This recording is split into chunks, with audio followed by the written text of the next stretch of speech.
자기 전에 책 좀 읽다가 자려다가도 결국 스마트폰만 하다가 잠든 적이 있으신가요? 전 계속 정신이 다른 데로 팔려서 10분 동안 진도가 전혀 나가지 못할 때도 많았어요. 도서관에서 책을 대출도 해봤는데 반납 때까지 10%도 못 읽은 경험도 있었고요. 나는 책이랑 안 맞는 사람인가 보다 라고 생각을 하고 살았습니다. 나무위키나 유튜브로 정보를 얻는 거는 잘한다고 느껴서 책은 안 읽지 뭐 라고 생각을 해서 포기를 했습니다. 근데 지금은 어느덧 한 7년 정도 책을 하루도 빠짐없이 읽고 있는데요. 제가 의지가 특별히 강한 것도 아니고 큰 결심을 한 것도 아니었어요. 저는 일을 엄청 잘 미루는 편이고 독서를 하겠어 라고 마음을 먹지도 않았거든요. 생각해보면 오히려 반대였습니다. 몇 가지 사소한 습관들이 우연히 바뀌었고 몇 가지 쉬운 방법들을 적용을 해보니까 신기하게도 계속해서 읽게 되더라고요. 혹시나 책을 읽는 습관에 계속 실패하고 있다면 오늘 영상을 끝까지 한번 보시고 적용해 보세요. 누구나 쉽게 독서 습관을 만들 수 있게 정리를 해 보았습니다.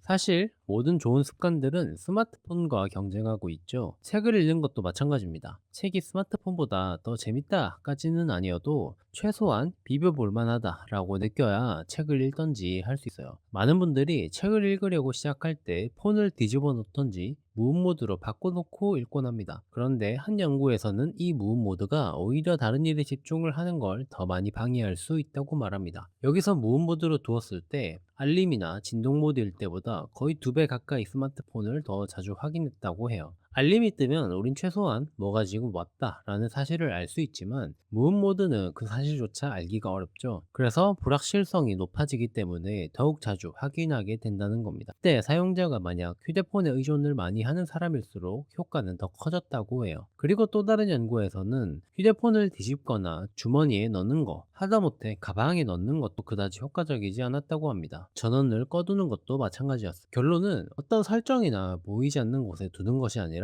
아예 나로부터 물리적인 거리를 떨어뜨려 놔야 그제서야 이 체급 차이가 줄어들어서 책에 집중을 할 수 있게 된다고 합니다. 이렇게 휴대폰을 아예 다른 방에 던져 둔다든지 그래서 다른 곳에 집중을 할 수 있는 상태를 만들고 나면 그제서야 다음 방법들을 적용을 해볼 수 있습니다. 첫 번째는 이미 하고 있는 습관과 이어붙이는 것입니다. 이것을 습관 쌓기라고 합니다. 심리학에서 실행 의도라고 부르는 여러 행동에서 효과가 검증된 방식을 독서에 적용을 한 것입니다. X를 하면 Y를 한다 라는 식으로 예를 들어 커피를 마신다든지 그런 매일 하는 습관들이 있잖아요. 그것을 X로 잡고 책을 읽는다 같은 식으로 기존에 이미 하고 있는 습관에 추가적으로 새로 습관을 쌓는 것입니다. 이때 X의 조건은 매일 무의식적으로 하고 있는 행동일수록 강한 트리거가 됩니다. 예를 한번 들어볼게요. 제 친구들 중에 담배를 피는 친구들이 있습니다. 이 친구들은 장소 이동을 하거나 식사를 하고 나면 다른 타이밍보다 더 담배를 많이 핍니다. 그때 담배를 피우고 싶은 의지가 높아져서 피는 게 아니라 그런 행동들이 트리거가 되어서 좀 더 담배를 피기 쉬운 상태에 놓이게 되는 거죠. 그만큼 강력한 효과입니다. 이것을 나에게 도움이 되는 구조로 만든 것이 바로 습관 쌓기입니다. 이때 주의할 것이 있는데 습관이 되기 전에 책을 읽는 페이지의 수나 시간을 극단적으로 낮춰야 됩니다. 어느 정도냐면 한 페이지에서 3페이지 정도의 수준입니다. 이때 초반에 만약 운이 좋아서 재미가 있을 수도 있잖아요. 더 잘 읽혀도 의도적으로 덮는 것이 중요합니다. 읽고 싶은 마음이 남은 채로 책을 덮으면 이 기대감이 다음날의 동기가 되어주기도 하거든요. 요약하자면 하루 중 매일 하는 무언가를 찾고 그리고 처음일 경우 단 1페이지만 습관 쌓기를 한다. 그리고 3일간 습관 쌓기에 성공을 했다면 점진적으로 읽는 양을 증가시킵니다. 이때 증가량도 매우 적어야 되는데 한 페이지에서 3페이지 정도 수준으로 그렇게 6개월 정도를 반복하면 단순하게 계산했을 때 매일 50페이지에서 60페이지 정도 읽는다는 건데 사실 매일 이 정도로 읽으시는 분이라면 그때부터는 습관에서 벗어나려고 해도 힘들어질 거예요. 그리고 팁을 하나 드리자면 읽고 난 직후에 좋아하는 걸 하나 더 붙여주세요. 여기에 더해서 이렇게 보상하기까지 해준다면 습관이 더 빨리 만들어질 겁니다. 그리고 두 번째는 책 읽는 재미 자체를 조금 키우는 방법인데 본문을 읽기 전에 그 책의 사전 지식을 먼저 보는 겁니다. 만화도 좋고 뭐 나무 위키 같은 것도 있고 요즘은 AI한테 물어봐도 됩니다. 이때 사전 지식이 좀 틀려도 상관이 없어요. 목적이 정확한 지식이 아니라 어떤 문장이나 키워드 같은 것에 대해서 친숙함을 가지는 것이거든요. 누가 모르는 얘기를 해도 단어라도 들어본 것과 아예 처음인 것의 차이가 엄청 크잖아요. 아, 그거 들어는 봤어. 이 상태만 만들어도 흥미가 확 붙습니다. 배경 지식이 있으면 글을 훨씬 잘 이해한다는 건 독해 연구에서 꾸준히 확인된 사실이에요. 요약본이라는 게 보통 키워드가 명확하고 짧아서 이해하기가 쉬운데 이게 본문을 이해하는데 결정적인 요소가 됩니다. 그래서 비소설은 뭐 당연하고 소설을 읽을 때조차 뒷부분에 보면 해설 파트가 웬만하면 있어요. 이 해설 파트를 읽고 나서 이 책을 어떤 시각으로 보면 좋을지 핵심 키워드가 뭔지를 알고 나서 읽는다면 이미 알고 있는 내용을 읽는 것이기 때문에 재미도 더 있을 확률이 높고 더 잘 이해할 수 있게 됩니다.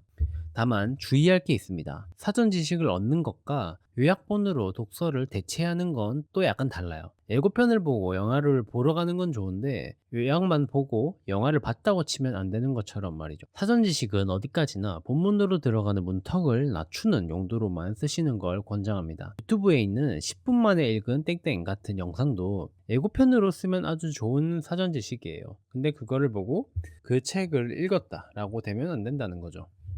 그리고 세 번째는 완독 강박을 버리는 것입니다. 한 프로그램에서 이동진 님이 이런 말을 했습니다. 책에 대해서 책임을 지지 말아라고요. 이 프로그램에서 사례도 매우 적절하게 등장하는데 읽어야 하는 좋은 책이 있습니다. 이 책을 열심히 읽어보자고 다짐하고 하루 이틀이 지나면 급격하게 의욕이 사라지게 됩니다. 재밌는 다른 책으로 넘어가는 것은 용납하기가 또 어렵다 보니 독서 자체를 포기해버리는 상황이 와요. 우리는 어렸을 때부터 한 번 시작한 것은 포기하지 말고 끝까지 해내는 것이 미덕이다 라는 말을 듣고 자라왔죠. 학교에서도 그렇게 가르치고요. 대부분의 상황에서는 맞는 말입니다. 근데 내가 그걸 시작하는 것 자체가 습관이 안 되어 있으면 완결을 내는 것보단 일단 시작하는 것 자체가 훨씬 더 중요해요. 나중에 책을 읽는 것이 충분히 습관화가 되었을 때 그제서야 피드백을 하면 되는 겁니다. 그럼 어떻게 해야 되느냐? 미국의 유명한 사서 낸시 펄이라는 사람이 있습니다. 이 사람이 매우 직관적인 규칙을 하나 제시했어요. 어떤 책을 50페이지까지 읽었는데 이후 내용이 궁금하지 않다면 죄책감 없이 책을 덮으라고 했어요.